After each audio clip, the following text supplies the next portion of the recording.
My name is Siân. I currently work for the project From Summit to Sea in Mid Wales. I'm already chair of the Bardsey Island Trust, and I was former warden for that trust between 2015 and 2018. And also I used to work for the Cywain project, a food and drinks project, a promotion project within Wales, based with Mentor a Busnes. Just very quickly, in terms of Summit to Sea, we're in an exciting period at the moment. We are co-designing a vision, an appropriate vision for the area, and the theme is people and nature prospering, and food production is very much part of this picture. There's more information on the website www.summittosea.wales, and also we are looking for more people to help us and join us as co-designers. So if you are interested at all in this work, you're very welcome to get in touch with us. So let's move on to today's session. And obviously this week has been extremely interesting, and my mind is a bit like a sponge today, and I hope to extrapolate the information from that sponge. I hope it'll make sense, but it might sound a bit more like dribble coming out of the sponge, but I hope it'll sound okay. The discussion in this session is to learn from the past and influencing the future, shaping the future rather. And I think Carwyn has kick-started the day excellently. And one of the things that Carwyn said this morning was that there are unexpected lessons we can learn as we shape the future and the options that we have now. So this is at the forefront of my mind. With our esteemed speakers today, we have 4 speakers. Nick Fenwick from the Farmers Union of Wales, who's going to be talking about opportunities and barriers in the future and learning from the past. Nia Williams, Eirin Denbigh, Plum. Mike Goldthorp, Bwyd and Beth is going to be talking a bit about his work and supporting schools and care homes to develop their own gardens. And finally, we have Alex Cook from the Superbox CIC talking about the future of meals in Carmarthenshire. They're all wide-ranging background, our speakers, but before I go any further, we're very fortunate to have a very quick clip of the mixed farming project that Jane has been working with within the Dyfi Biosphere. So I think Jane is going to be sharing with us her screen, showing us the video and the sound sharing tick box also ticked. And it shows examples of mixed farming that used to happen in the Dyfi Valley, and also how people have set about to change their farming today by learning from the past. Over to you, Jane.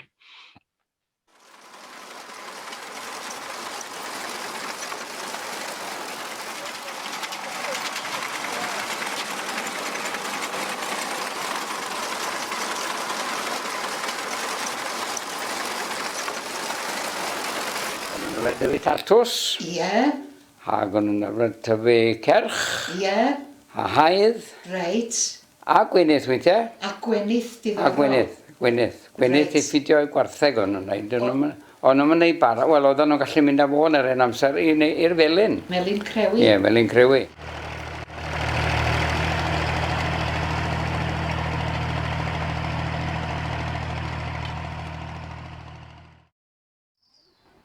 Tyfu haidd a ceirch yn arbennig.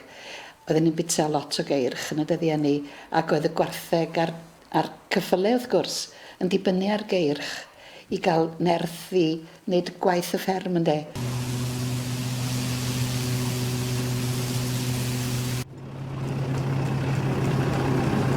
The whole family sets to work with a will in the hayfield whenever the weather is favourable. That is, with the exception of Sunday, when no one works in the fields, even though they can ill afford to lose the smallest fraction of the harvest, which is never very plentiful, even at the best of times. Yn gofod dechrau gweithio yn ifanc iawn y fyd, oedd chi plant allan yn gofod wneud i wneud i'r rhan. Chi o plant yn cael eu tynnu fewn iddo'n yn ifanc iawn yndi. Ac oedd wraig y ffarm yn weithred galed ofnadwy. Gweithio allan, mynd nôl i'r tŷ wedyn yndi, a swp o blant eisiau ffidio a'i edrych ar ei ôl, oedd yn fynywed oedd yn gweithio'n galed ofnadwy. Amser cnifio ac amser dyrnau a felly newid o'i gilydd, helpu gilydd ynddo. Dod at ei gilydd ynddo, ie.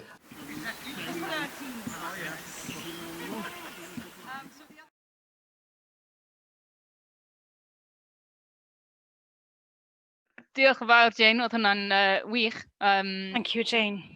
That was excellent, very interesting. And this whole notion of bringing everyone together to help with the work. I've been very fortunate to be able to help on the farm on Bardsey Island, gathering sheep from an upland farm, helping with lambing and dosing and so forth. So that period was quite important for the community and sharing experiences and having common experiences. So over to Nick, if you're ready, Nick.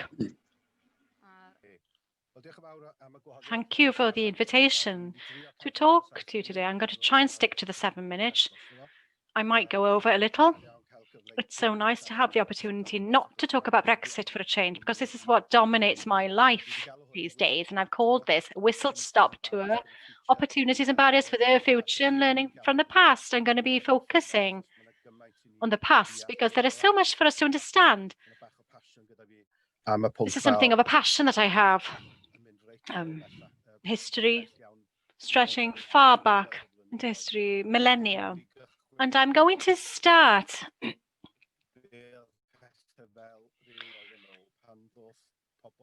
with the early days when people came here to start clearing the land and the trees. This here is evidence of this. You have an arrow here next to a pound coin that is above the liver, and the peat now has been created because people cleared the woods from the land, and the land was developed in another way. They cleared these trees in order, they say, to gather sheep before agriculture came to the area. And in the image below, this is the type of thing that people would build at the time, a huge grave made of stone. So agriculture came to Wales originally almost 6,000 years ago. It's not a new phenomenon at all. We've been farming the land for 6,000 years in different ways. And the type of agriculture that's very popular, and has been popular ever since and throughout Europe, is to graze animals. And this is a picture that, well, many people who look at this picture and think that this might be an area in mid-Wales or Cumbria or Pumlimon perhaps.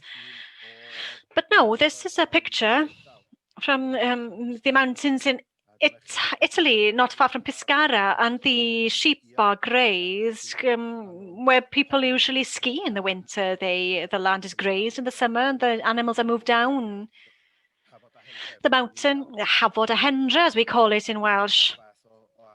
And this is the type of agriculture that came here initially, I believe. If we move on, well, back to some 800 years ago, words from a document transferring land from Owain Cyfeiliog to Ystrad Marchell, not far from Welshpool. They gave the land to the monastery there, and this document is very interesting because there's a lot of words here that we're still familiar with in this area. This land is in the Llanbrynmair area primarily. You have examples in the text here. For example, Rhyd y Foch, Red Eboch. That's how it looks, Rhyd y Moch. A Ieuan, the river. that runs through the area, Cwm Calch. I know many farmers in Cwm Calch above Talerdig and Llanbryn Mair. So this shows that the names of the farms were established as early on as this, 800 years ago, and many of the farms referred to in this document still exist today.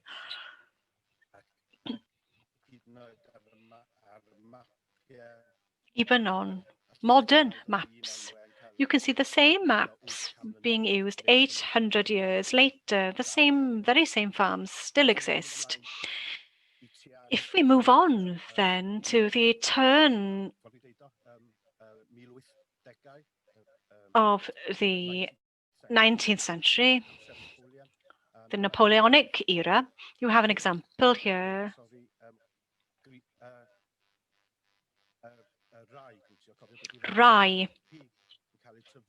Rye being grown in the Talerdig area and the uplands, 1,400 feet altitude, ridge and furrow, I beg your pardon, ploughed in excess of 200 years ago to grow the rye at that time. And the black and white photo was taken in 1946, and the modern picture was taken from Google Maps, I suspect. You still have the remnants of this early farming still visible. And then in this area, there were many families that lived here. And there was a different type of agriculture here compared to what's happening now. The yellow areas are areas where that were arable areas. And this is how the area looks now. And this is a pattern throughout Wales. Wherever there were people, they would grow different types of foods.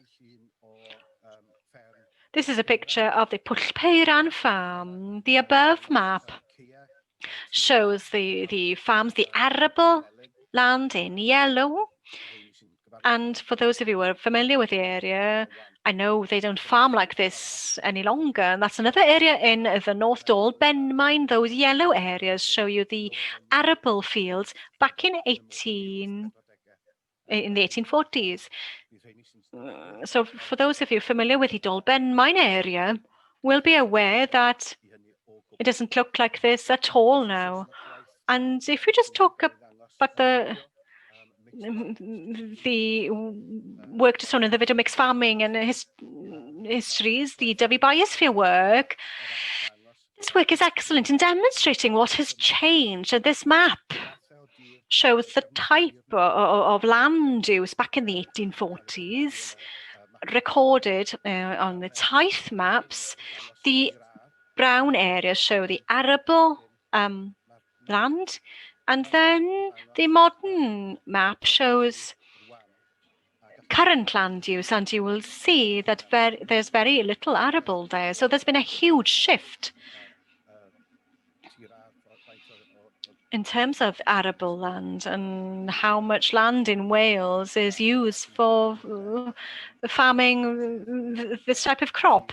Now around a third, well, it's fallen to around a third of what it was in the 1870s, and this is very much shown in this graph. And we undertook work years ago with a tithe map project called Cynefin. There's a report on our website showing this change, a huge change in these areas, and the pattern in the areas that we focused on was that there's been a huge increase in the trees grown there since that time, since the 1840s, and there's been a huge fall in the amount of land farmed in this manner. So people talk about the bad things happening here. Well, we've looked at where they've gone, and people associate sheep with the mountains, and the figures that we've got going back to, going back some 200 years show us that sheep numbers increase and fall. Sometimes they're very high, but there hasn't been that much of a change because the land couldn't sustain them and keep them. The fact is that sheep have replaced much of the arable land, and livestock has replaced much of this arable land, especially in lower parishes.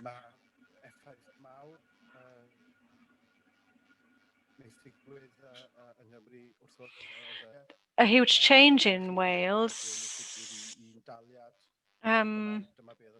was the First World War, and this is how holding looked in 1840. This is how it looked in 1946.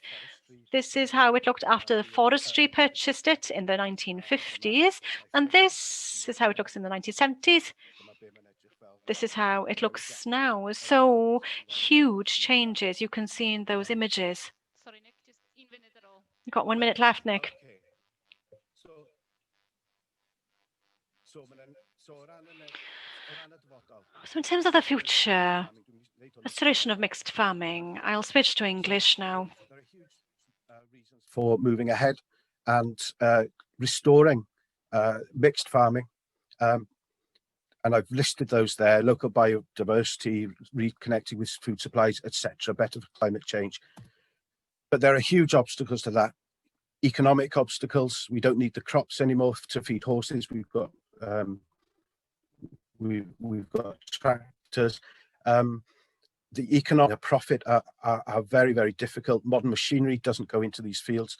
And I'll jump, sorry, Siân, to go over time so much, but I'll jump to the end and I'll say that Wales is fantastic for growing grass and the risks are tiny there. So I'm not suggesting we don't need to do it or need to try and do it, but we must be aware of the obstacles. Diolch yn fawr.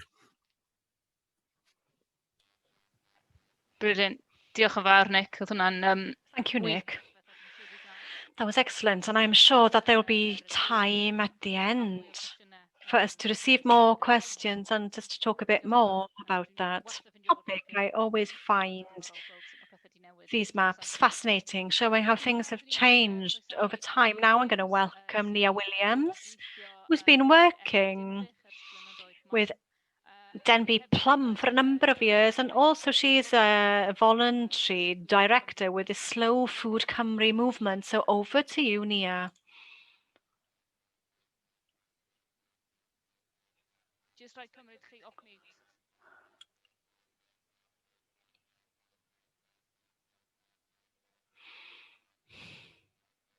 Dal ddim wedi dod off. Na fo.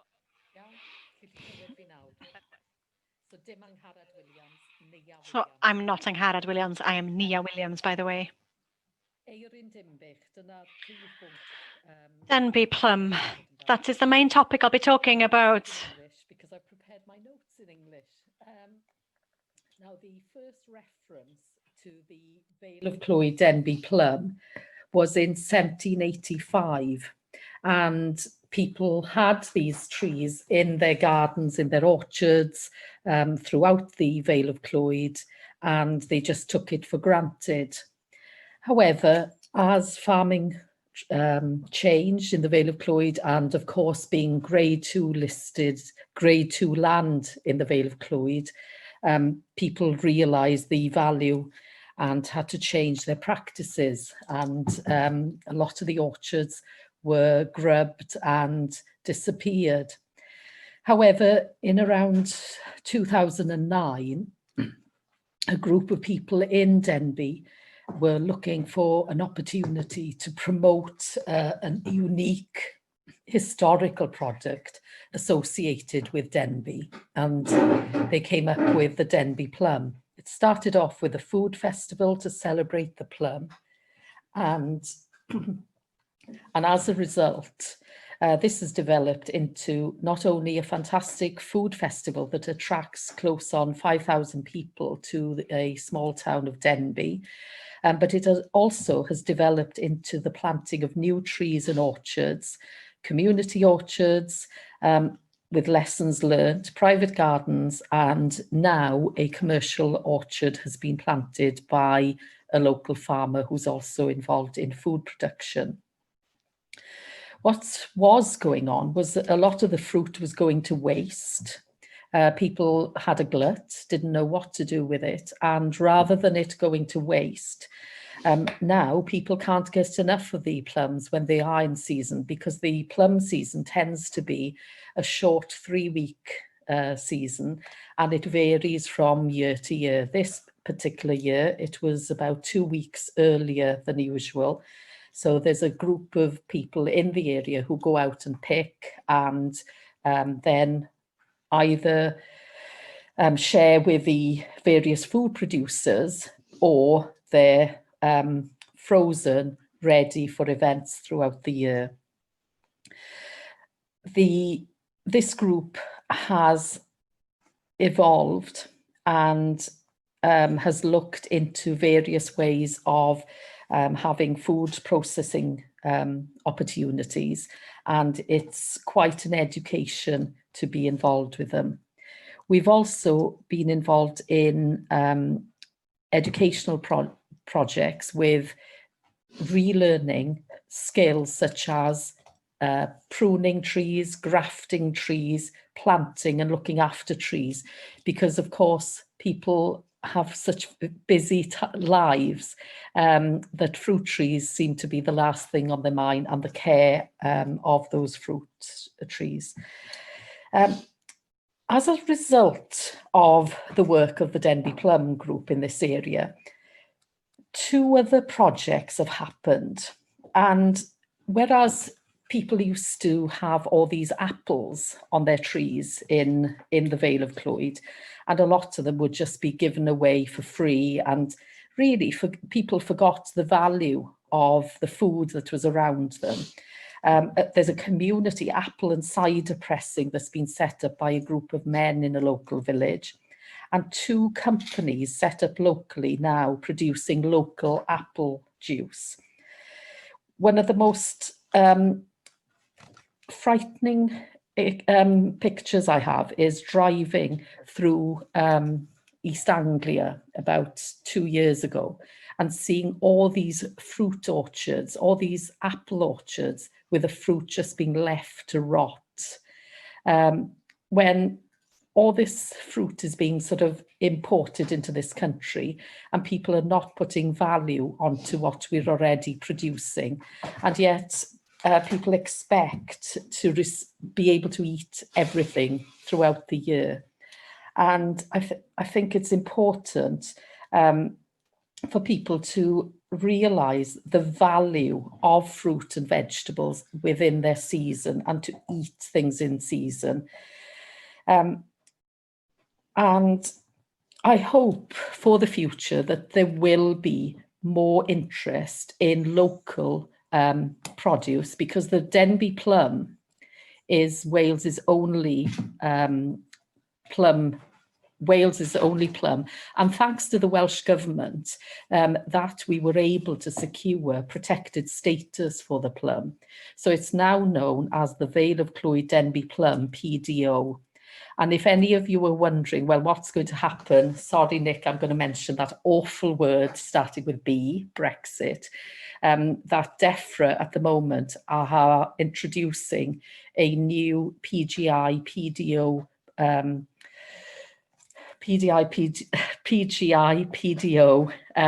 scheme for the UK, and those logos will be launched in January and will take about 3 years to be implemented. So we will still have the protection for things like the Vale of Clwyd Denbigh plum, Conwy mussels, Halen Môn, Welsh beef and Welsh lamb. But I think my message, having been involved as a volunteer, even though it's taken over my life, that we must look at what we're eating and also look at what historically has been available and grown in our area.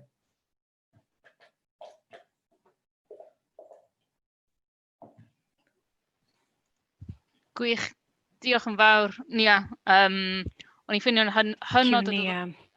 That was very interesting. On Badsie Island, we have planted an orchard Bardsey apples, but also other Welsh varieties, and we are looking to the future in terms of what we're going to produce with them. But that was thanks to a grant that would help pollinators. So apple trees are something that can support other species, and it was interesting, just referring to what Carwyn said this morning, the importance of the orchard in Wales in terms of Welsh food and drink in the past. So it's quite good to hear about the things that are happening with the Denbigh plum.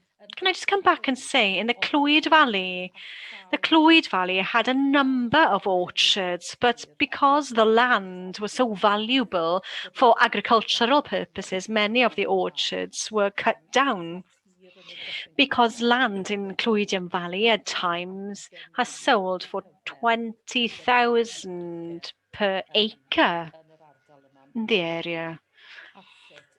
It's a very expensive asset, and perhaps people don't see how they can grow plums and fruit at the same time as, breeding sheep. But one thing we've done is to come up with a scheme how you can grow plums and have sheep graze there at the same time. Excellent. Thanks, Nia. I see questions coming in. We'll keep an eye on the questions and we will refer back to them at the end. So thank you so much, Nia. Mike, over to you. Mike is here on behalf of a new project that he started, Bwyd and Beth, supporting care homes and schools to develop their own gardens. Over to you, Mike. Thank you very much. Just to give a little bit of a background of where I came from, I kind of have done a mishmash of youth work in various different contexts.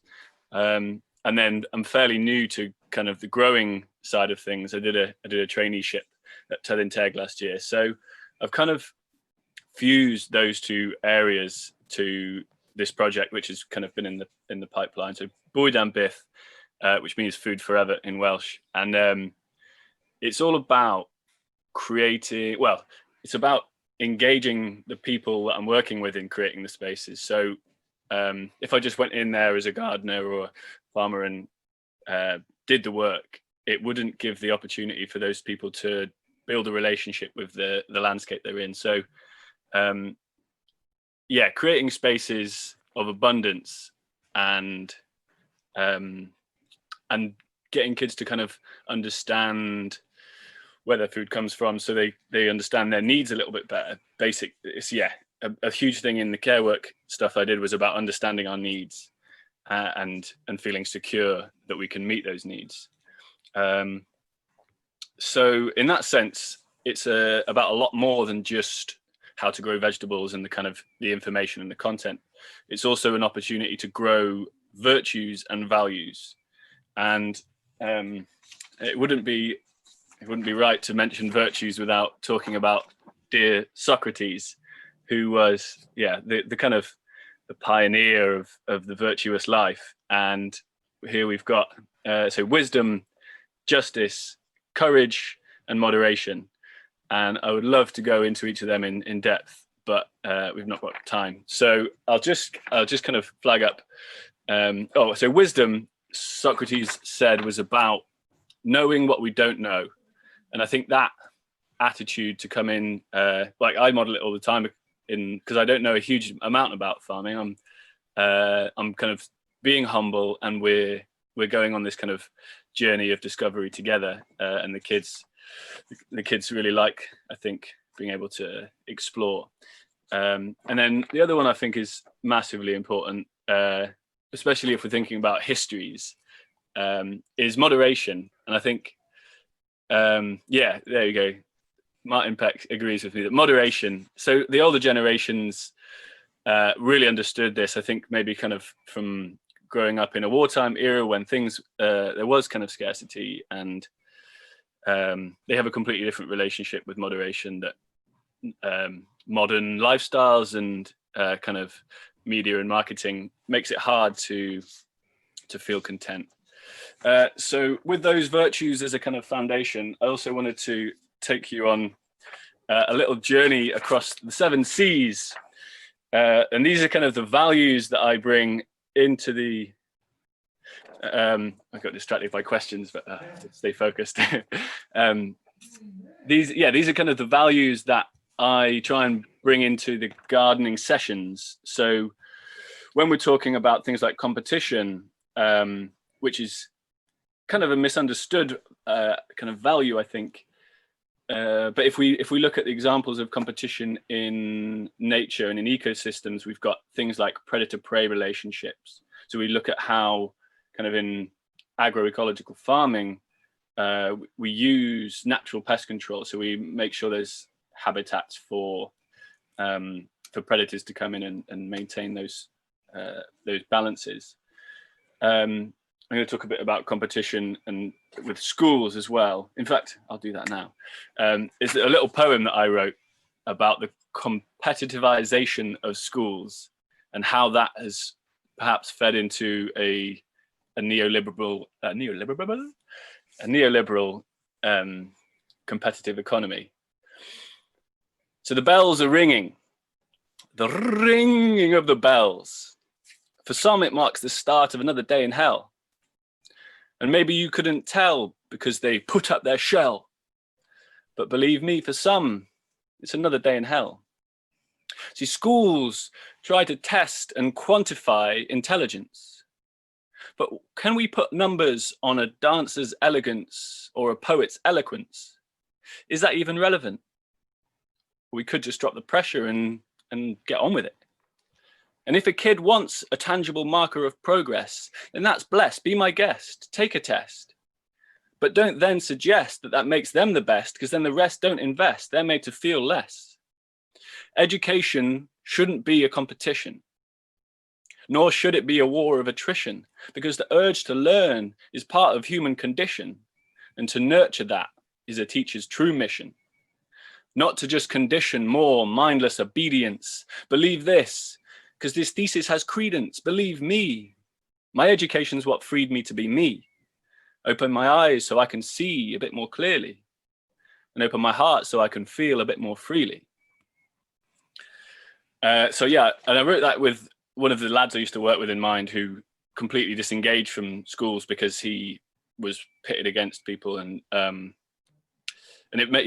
he was incredibly talented in certain ways, and that really that struck me. So I think anyway, back to the values. In hand with competition, we have collaboration, and that's like collaboration in business at the moment is a huge thing, but it also needs to be kind of kept in check, because an excess of collaboration leads to kind of cronyism, which we see in government and politics, and it's kind of can become exclusive. So competition and collaboration in balance. And then the use of creativity and curiosity in the garden, that's been like massively inspiring. The kids just so much of the sessions we do is about just hunting in the soil, looking for worms, and being curious. And one of the things I'm really excited about for the future of education in Wales is the new Welsh curriculum, which puts creativity as a really kind of central pillar, and it also has confidence. So to be confident learners, confidence and capacity, they go together also, in about kind of striving for excellence and giving children the confidence to try things, knowing that they can fail, and it's a safe place to fail. So yeah, other key values. And then compassion to finish off, because yeah, we need to care about what we're doing. We need to feel compassionate towards each other, towards the garden we're in, and the life within that garden. So I don't know how long I've got left, but I'll try and include this final model of education, which is my way of embedding it at the heart of multiple sectors, and kind of and if we think about how education has been influenced in the past, throughout history, there's been things like the Industrial Revolution, which had an effect of industrializing the education system. And then when it went to like kind of through like the World War eras, there was a kind of maybe a militarization of education system, and then into the economic drive after that, which has created, kind of ended up where we're at today. And thinking about the kind of revolutions we're in at the moment, what do they shape, or is our current economy shaping our education system, or do we want to shape our economy by creating an education system that has the values and the integrity we want? I just saw that I'm based in Bethesda, in North Wales. So yeah, education at the heart of ideally for me, I want a donut economy. So we're understanding our basic needs and we're living within planetary boundaries. I think everyone needs to know about the donut. We are the sprinkles. And on the other side, the blue side there as well, we've got the social aspects of community. So education and community could go hand in hand. The Bwyd and Byth project is looking to integrate in the kind of community gardens that we've got developing. We've got orchards with Partneriaeth Ogwyn. So kind of dissolving the school boundaries so education can spread in and parents can become involved. I think to kind of get older generations via their children is a really useful kind of Trojan horse idea that I've been working on. And then on the other side, we've got how education and agriculture can work together. I'm looking forward to hearing more about the public procurement aspect of how we can leverage that to work in kind of partnership. And if kids have seen, if they've been to a farm open day and they've seen, oh, like that's where my school dinner's coming from, and we've got that in the garden ourselves, I think that becomes a lot more palatable for the child if they, if they've experienced it.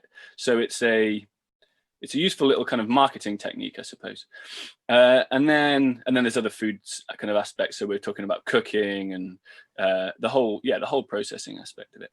And then that ties in beautifully with environment as well. So we're educating children about how we live lifestyles that are sustainable and regenerative.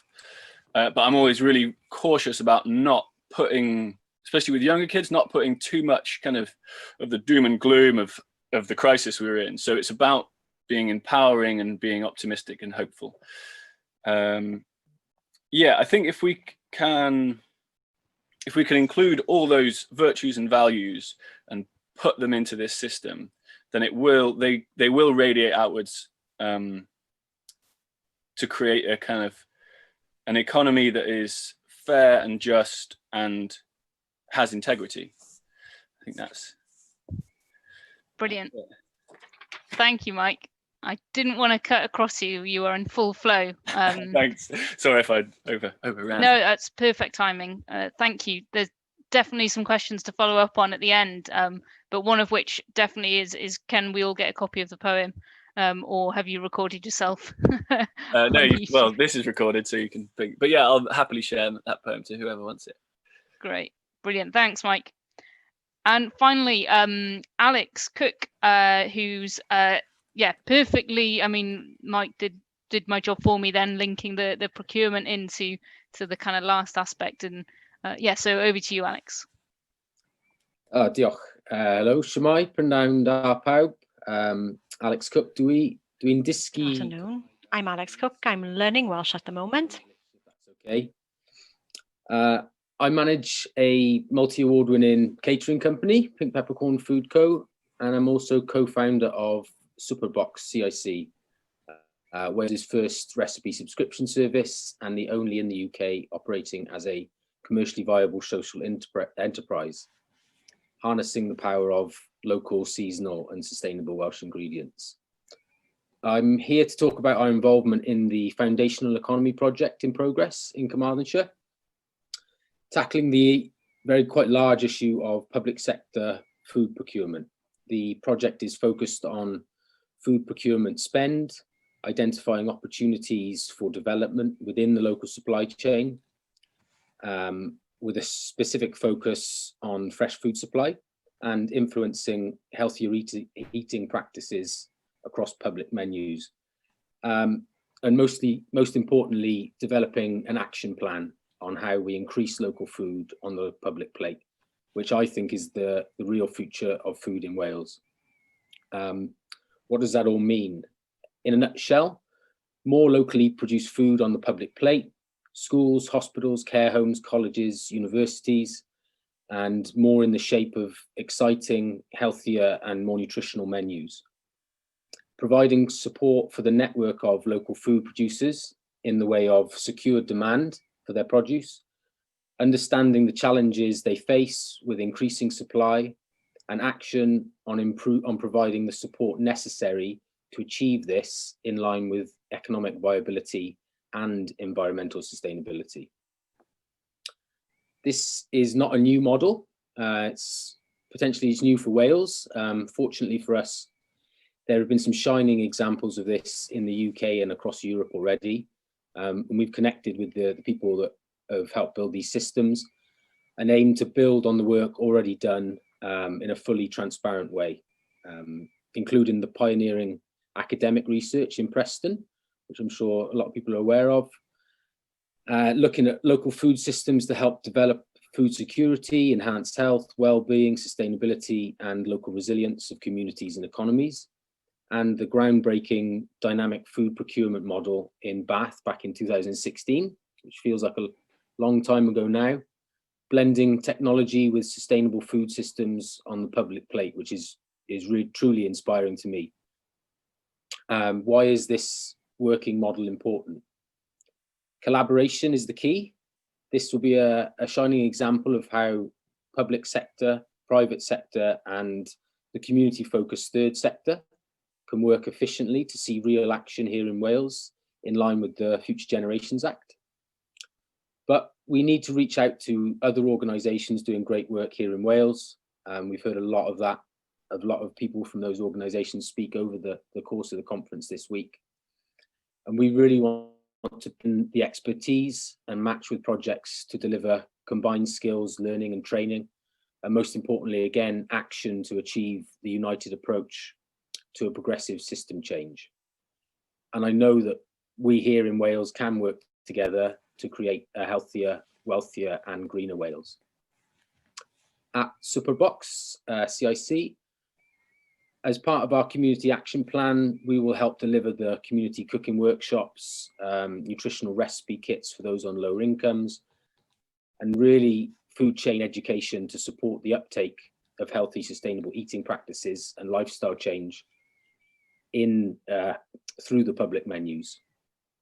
We are already seeing action develop at one of our partner schools, Ysgol Bro Dynefer in Llandilo, a rural school that serves a large farming community, who through developing their new curriculum early and a new outdoor education area, they've engaged with pupils, local food businesses and suppliers to design a local food school meals plan, and are leading the way to a sustainable school food future. And it's really worth noting here that the level of engagement of the younger generations at year 10 as part of their new curriculum BEAD, which allows for pupils as part of their study to choose their own group project, to take from research and planning stage to actual development. Over half of the year 10 children, 94 pupils, have chosen to develop a food-related business. In addition to this, one group has chosen to develop an intergenerational cookbook based on traditional and modern family recipes. And this, again, gives me great hope for the future of food in Wales. We have seen over the last years, and particularly this year, firsthand the impact of food security, the impact on food supply chains, job losses, and community strain. And I feel that this project could be an answer, or one of the answers. And for us at Superbox, we need to act now to ensure the social, economic and environmental support is in place for the future. We know that there are people in our communities who need sustainable jobs, training and food education. We know that people are finding it hard to get access to local, fresh, nutritious and healthy food, and are concerned about food security. And we know that across Wales, we all want to support Welsh fishing, farming and sustainable agriculture. And we know that we need to rebuild our sustainable food systems to bring together lessons from the past to shape a future that benefits us all. And we know that our customers and people in Wales want to purchase products that have a positive impact on the local economy, environment and community. These are things that I'm passionate about and committed to doing whatever we can, whatever it takes to resolve. It's quite a large issue, and I do appreciate that. Having listened to various talks at this year's conference, there's a huge amount of passion, knowledge and experience here in Wales. And we want to bring all this together to deliver the action plan for this project. So this is a very public call for people and organisations to get in touch, to collaborate on this. Thank you all for your time. Diolch yn fawr am wrando ac edrychach ymlaen at siarad â chi. Diolch yn fawr. Gwych. Diolch yn fawr, Alex. That was fantastic. Brilliant. Wow, quite a range of speakers in this session. It's been really interesting. I hope I've got a very bright light of Cardigan Bay coming over my screen, so I hope I'm still visible. But Nick, there's sun on its way to Mach if it's not already there yet. I think before I kind of come back to some of the questions, I'm going to take advantage of my role as chair and ask a question myself quickly. And it's sort of going back to a question that was asked on Monday in one of the first sessions around, I kind of want to ask each of the speakers from that session what you think, if you were to wake up in 2050, what does your day look in a dream food and farming environment? So I'll come to you first. Well, Alex, seeing as you're unmuted already. I wake up in 2050. I'd take the dog for a walk through some vastly expanding agroforestry. During the walk, I forage and I pick the food for my breakfast. Climb to the top of a hill and look out across the Wales that is rich and green, safe in the knowledge that we all have access to nutritious local food. That's about as far as I've got. Brilliant. I could see you looking into your vision then, looking out through the window. Nick. I'm going to be a lot drier, I'm afraid, Siân. I think I would like to see the people with affordable houses, people with a genuine industry, rather than an economy that relies on tourism and having sort of sold your soul to the tourism devil. You know, tourism is of course really important, but you know, economies that rely purely on that sort of industry are very, very volatile and open to changes, as we've seen during this pandemic. And you know, farms that are producing food for all supply chains in Wales, you know, and making money from doing that. So not just producing food for local supply chains and middle class, dare I say it, supply chains, but you know, mainstream supply chains, because 90% of people buy their food in supermarkets. They don't buy them in the organic vegetable shop, much as we'd like them to, because they can't afford to do that. So you know, that's a really important point that we mustn't miss, is that we shouldn't lock ourselves in these middle class bubbles. Great. Diolch, Nick. Nia. In 2050, I'd like everyone to enjoy local seasonal food, and that people appreciate the effort taken to grow and produce the food that we eat as a result of the education of our children. And I think that if we start now and that children learn about how to grow fruit and vegetables, about looking after animals, I think by 2050 there's hope, and I can see sunshine. Lovely, diolch. And Mike, no pressure. I've given you enough time to either draw a beautiful picture or write a poem for your response. I'll say this in verse. So I was thinking about this. We did it the other day as well. I'd be 61 years old, so I'd wake up and probably feel a bit stiff because I've been doing years of hand weeding and my back's going. But I walk outside, and maybe my kids and grandkids are all living with me because our communities now treat our old people a bit better than they used to. And we look over at the fields, and there's some farming robots in the field, and it's like, oh yeah, I don't have to do all that backbreaking work, even though we then stroll down to the community garden where there's an orchard that I planted those trees 30 years ago, and they're now like abundant. Our foodscapes, our landscapes are these shared spaces of abundance. And because people feel secure in their needs are met, there's not this kind of hoarding. So we can afford to have like orchards open to the public, and people aren't just going to ransack it. There's no more tragedy of the commons. And yeah, we stroll down to the community garden, and there's a scene there, and everyone's having their breakfast in the kind of cold, crisp autumn sunshine. And I might still be working, but I don't have to, because we're all maybe on a universal basic income, dare I say it. Yeah. Brilliant.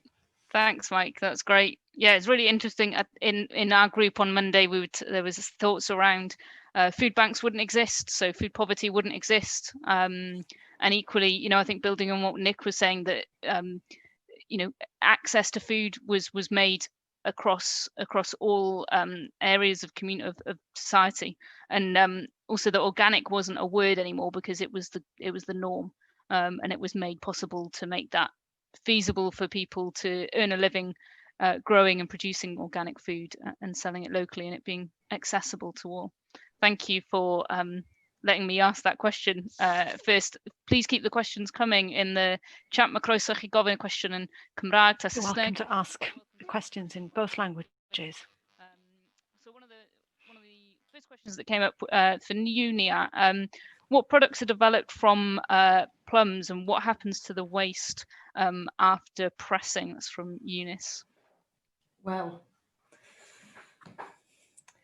I've got a bottle here of cider Eirin Dinbych, Denbigh plum cider, Denbigh plum chili jam. What else have I got? I've got Denbigh plum. I think this might be vodka or gin. Plums are the most versatile fruit you could imagine. You can have savoury, people have made breads, pies, marshmallows. We had one person who made plum barbers, rum barbers, but, in a plum sort of sauce. With the pulp, they actually don't go to waste, because a lot of people have used them to make truffles. And the only waste that we do have at the moment are the kernels. But we've been talking to a local beauty manufacturer, and we're looking at the possibility of crushing those and using that for, a scrub, a beauty scrub. So plums, we've had so many things, and people have been very, very inventive. Brilliant. In order to fund, we've had china cups and plates and artwork and all sorts from local artists, and a potter has been using the bark of old trees that have had to be felled, because apparently if you burn that, you can use it to produce glazes for pottery. So it's incredible what you can do. Wow, amazing. Definitely learning from the past, and you're shaping the future there as we talk. Another question for Nia, but possibly for Nick as well. Question about combining sheep and fruit trees using alley cropping. Nia or Nick? Well, we worked with ADAS and and we had an agri-scope group. So we had a group of local farmers in the Vale of Clwyd, and in the leaflet we've produced, which I can make available, we looked at how the plums could actually be grown, orchard, and the trees, as long as there's proper protection for the trees, that you could graze sheep underneath them. The only problem that we had from environmental health issue was picking the plums. You had to remove the sheep during the harvesting so that there wasn't any sort of sheep, whatever. Brilliant. Nick, yn ychwanegol I hynny, os oes unrhyw enghreifftiau fewn y prosiect cymysg Nick, are there any examples of the mixed farming project about orchards? The mixed farming system in the Dyfi Valley? I think I'm not aware of any, but it wouldn't surprise me if there are. I think, I mean, like Nia, I remember going to places like Gloucestershire on the way to see my mother's family and driving through orchards, etc., and then seeing them disappear. And those orchards were obviously very mixed. They were growing apples, and or they were the apple trees that remained from when people used to grow apples. And then there were livestock in those fields as well. We've seen some unfortunate EU legislation that is an obstacle to this, called 100 tree per hectare rule, and we've also seen maybe unfortunate Welsh Government interpretation of that rule compared with England that hasn't helped people go down that type of avenue. But it's got to be one of the avenues that we need to investigate, although things like health and safety often don't help, and for more old-fashioned people like me, it just doesn't make any sense, because we've grown up with sheep and we're handling them all the time. But it's got to be one of the ways forward, whether that's just deciduous trees grown for carbon, or indeed fruit trees, so that the farm becomes more diversified.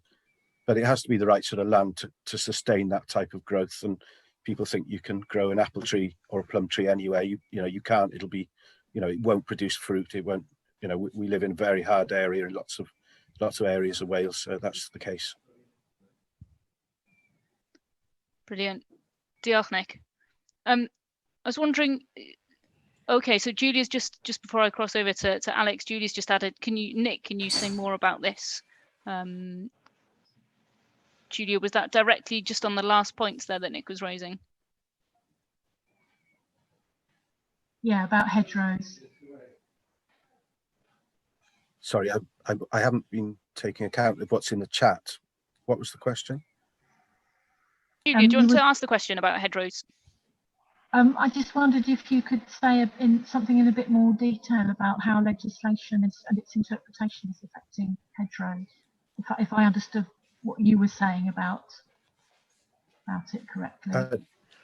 Hedgerows are less affected, although we've seen some peculiar decisions made recently with overhanging trees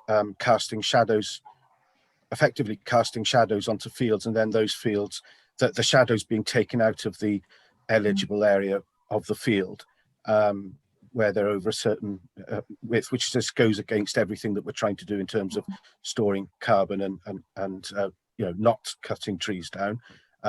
I'm not suggesting that people have cut down trees in response, but it's hardly an incentive when there's a financial penalty for there being trees on your land. Generally, hedgerows, though, aren't too affected, but where the density of trees was more than 100 per hectare on average, that land automatically was taken out of the payment system back in 2015, and that was pretty bonkers, really. England hasn't interpreted the rule in the same way, so hedgerows are less affected. In fact, I wouldn't say they're affected at all to any great extent, notwithstanding some odd decisions. With the tree issue, I'm actually a farmer, and we have an avenue of trees, 20 trees, I think. And somebody from the Ministry of Agriculture spent half a day measuring round the tree guards. And that's, you know, to take them out to the pavement. Crazy system. Yeah. I'm sure there could have been better use. And of course, animals need those trees for, you know, shelter, don't they, in very hot weather and everything. There's just no common sense, is there, Nick, with them? No, I mean, the other sort of thing that you come across as well is that where certain schemes require hedge boundaries that are eligible for grants to be a certain distance apart, if you live in a more old-fashioned farm with small field boundaries, when you start to, small fields, and then you start to take 3-meter hedges out of those areas because you want to plant new hedges, and the rules say it has to be 3 meters. You're suddenly looking at a situation where you've lost a large proportion of your fields because you've decided to do the right thing, and people look at that and say, well, I don't want to lose that much of my field because I'm losing grass, or I'm using areas that I can grow crops on. So, you know, for smaller field sizes, some of these rules really don't make sense. Yeah, as Mark has mentioned, there was a really good session, a couple of good sessions on agroforestry on this a couple of days ago. I think it was the Tuesday. So if these sessions are available to rewatch again, I recommend watching some of those sessions, COIDS Cymru in particular.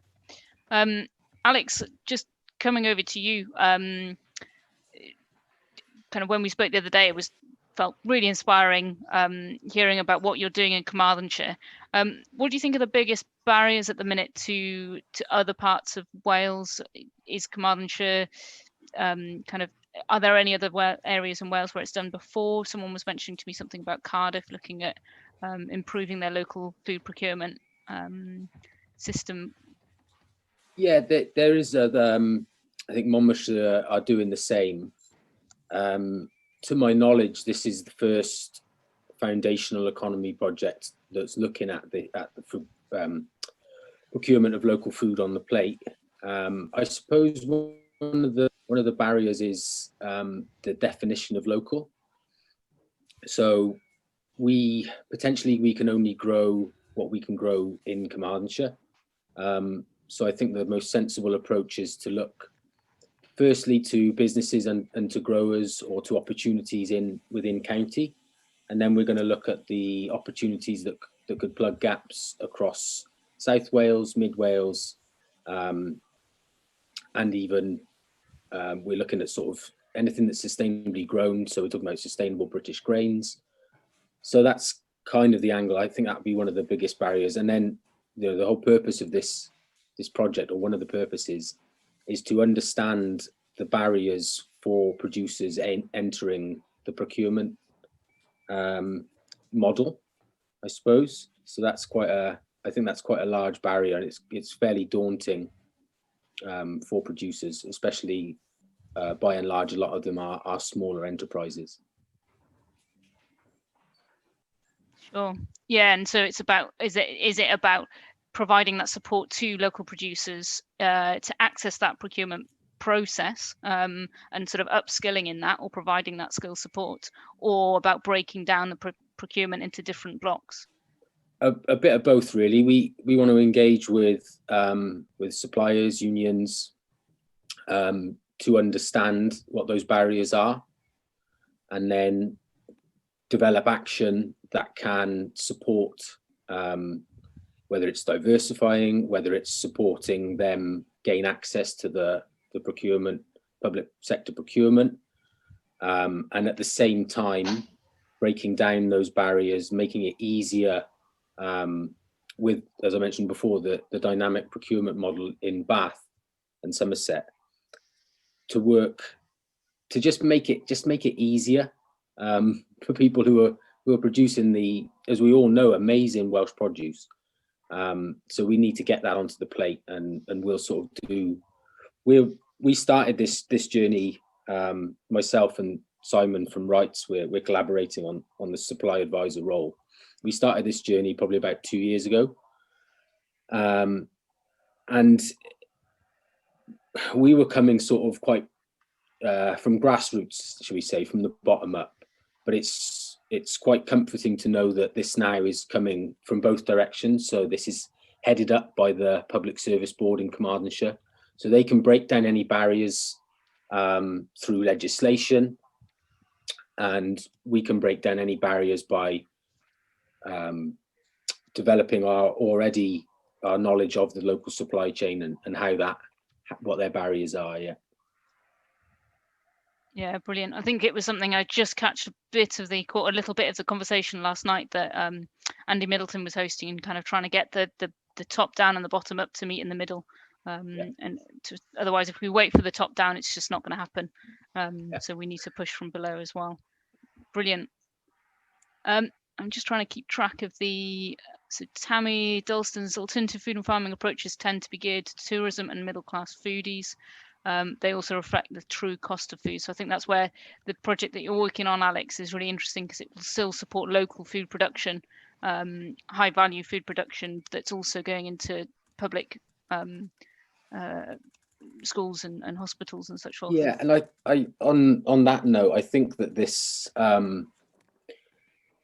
don't want to call it a myth, but I was surprised when I first moved to the area running my catering company, that I could get locally grown organic leeks of 10 times the quality of the supermarket at a cheaper price. I think that sometimes it's a myth, and it potentially is pushed by these quite expensive farm shops, that the customer base, the people, assume that organic is expensive, and it's not always the case. Really isn't. So yeah, I think the example up in in the north of England, the place I forget the place at the minute, but they've done this already for the same budget. So their budget of school meals for £2.50, they've already harnessed the power of local produce, and they are delivering healthier, more nutritious meals that contribute to the circular economy on the same budget. So it's definitely doable. These conceptions and these barriers are some of the things that we want to break down, of course. Brilliant, thank you. Mike, we've just got a few more minutes before we close up at 1 o'clock. Just coming back over to you, and glad to see that you've joined the Spice Girls Club with your headset on now, with Nick and Nia and myself. Just need the little Brittany mic and I'm there. I'm just trying to pick up on the question so I don't miss out on any questions.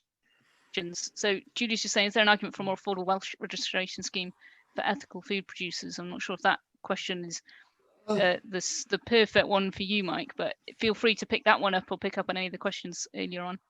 Yeah, gosh, I've been kind of in and out of various questions. When it comes to affordability, I think if we go down the seasonal aspect of it, it becomes so much easier to be affordable. So I think a big part of it is, so my experience with working at Tyddyn Teg, when we were buying in the stuff that we had to buy in wholesale, compared to the stuff we were growing ourselves, was it was just so much less economical. So it gave the sense to people maybe coming in that that organic food is more expensive, but then we were able to give our homegrown stuff at such bargain prices. So yeah, how to include that in the economics of it. I think I was in an interesting one on Monday about how until we can make the economics add up, which either comes from true cost accounting, essentially, the stuff that the Sustainable Food Trust are doing on certifying that's more than just the organic certification, I think is really interesting. If people are not familiar with the Sustainable Food Trust, that's well worth following up. So they're looking for a certification that goes into I think there's 7 markers of sustainable or regenerative agriculture, which includes the soil health and various stuff. So that will level that affordability playing field hugely. Brilliant. Yeah. Yeah, so distracted. That's okay. Diolch, Mike. It's okay. It's just that I've got. So I think that brings us pretty much to the close of our session. It's been quite a varied conversation. So diolch anferth I Alex, I Nia, I Mike. Huge thank you to Alex, Nia, Mike and Nick. It's been a very interesting discussion covering a number of different situations. It's been a really interesting conversation with such a wide kind of backgrounds. So yes, as Stephen just popped in the talk, there's going to be a little bit of a break now between 1 and 1:15, and then chat over lunch about the Penllyn Partneriaeth Tir y Môr, which is great and is something that we're looking at from the Mynydd i'r Môr standpoint. So yeah, thank you again, all the speakers. And again, just take this opportunity to thank Jane and Stephen for all the work, and all the work behind the scenes that goes into things like this. It's been excellent being able to be part of a good few days and slipping in and out of different conversations. Diolch yn fawr. Felly, diolch yn fawr pawb.